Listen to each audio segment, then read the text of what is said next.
Hello साथियों, मैं फिर से आप सभी का स्वागत करता हूं मित्रवत क्लासेस में। और अपना जेई लेवल की जो तैयारी है, बिहार स्टेट इलेक्ट्रिसिटी का हो या रेलवे सीबीटी 2 का हो, उसको हम कंटिन्यू रखेंगे। ठीक है, यहाँ पे फ्री क्लासेस है, दोस्तों को आप बताइए और मैक्सिमम से मैक्सिमम लोगों को जुड़ने के लिए इनवाइट कीजिए मित्रवत क्लासेस पे। और हम इस जो एग्ज़ाम आने वाले एग्ज़ाम है उसमें हम लोग कोशिश करेंगे कि ज़्यादा से ज़्यादा नंबर आके हमारा मेरिट लिस्ट सबसे टॉप पे रहे।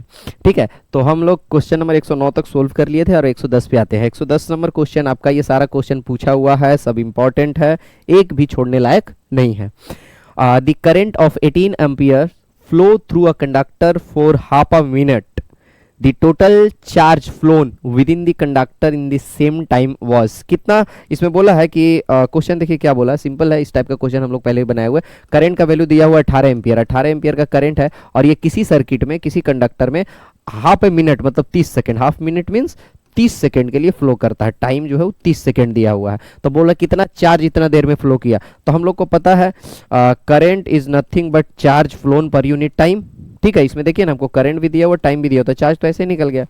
तो Q will be equal to I into T, I into T, I 18 है और टी है मेरा 30 सेकेंड। देखिए हाफ मिनट में मिनट मत डालिएगा, सबको एसआई में रखना है। ठीक है, ये चार्ज एम्पियर एसआई में है, तो तभी हमारा जो है कुलॉम में आंसर आएगा। आंसर भी कुलॉम में पूछा है, तो 18 दिए 54, 540 Coulomb will be the total charge phloem through the circuit. तो 110 का आंसर आपका हो जाएगा सी। ठीक है, ये आरआरबी मुंबई जेई में पूछा हुआ इंपॉर्टेंट है हमारे लिए। अब देखिए नेक्स्ट है अगला क्वेश्चन, ये इंपॉर्टेंट है। इस टाइप का क्वेश्चन के लिए मैं आता हूं आप लोग के यहाँ, आप लोग के पास मैं इसी टाइप के क्वेश्चन के लिए आता हूं कि इस टाइप का क्वेश्चन आपसे ना छूटे, थोड़ा कंसेप्चुअल है। देखिए क्या पूछा है, पूछा है कि what is the SI unit, वहां से दिख रहा होगा question number 111, what is the SI unit of the absolute permittivity of medium. Absolute permittivity पता है आपको क्या होता है? E. E is the absolute permittivity. E0 is the permittivity of free space. ER is the relative permittivity of the medium. तीनों पता ही है। तो ये इसका पूछा है, इसका पूछा है कि इसका परमिटिविटी का यूनिट क्या होगा, एसआई यूनिट क्या होगा। तो इसमें देखिए कंसेप्चुअल है, इस सब चीज़ों को आपको बहुत ध्यान से देखना चाहिए। सब क्वेश्चन को मैं बताता हूँ तरीका, सुनिए। इसमें देखिए आंसर आप पहले देखिए, चारों ऑप्शन को देखिए। क्या है? न्यूटन, फोर्स इंक्लूड हो रहा है, चार्ज, चार्ज से तो लेना देना नहीं, परमिटिविटी चार्ज के बराबर होता नहीं तो कूलम तो नहीं होगा। फोर्स है, मीटर है, कूलम है, ये सब इन्वॉल्व है। तो फोर्स देखिए तीनों में इन्वॉल्व, देखिए ए आंसर तो होगा नहीं आपका, तीनों में फोर्स इन्वॉल्व है। तो हम लोग यहाँ से दिमाग लगाएंगे कि इलेक्ट्रिक फोर्स के बारे में ये बात कर रहा होगा।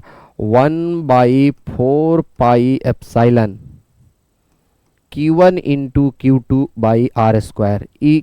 ये तो सबको पता होगा, ये बताया गया है। जिन्होंने नहीं देखा वीडियो जाके आप देख लीजिए, इसका स्पेशल क्लास लिया गया है। ठीक है, तो इतना तो हो गया। अब हमको इसी का निकालना है एसआई यूनिट, इसी का। तो इसको एक साइड, बाकी सबको एक साइड कर दीजिए। अच्छा अब बताइए, तो पहले हम क्या करेंगे, आपका चले जाएंगे इसमें डायमेंशन में, पहले डायमेंशन निकाल लेते तो यूनिट तुरंत निकल जाएगा। तो आपका क्या हो गया, फोर्स, इसको इधर कर दीजिए, एप्सिलॉन को, इसी का चाहिए हमको डायमेंशन। तो इसका डायमेंशन क्या होता है, कांस्टेंट का डायमेंशन आपको बताए थे 1 होता है, कांस्टेंट का डायमेंशन 1 होता है, पहले बताया गया।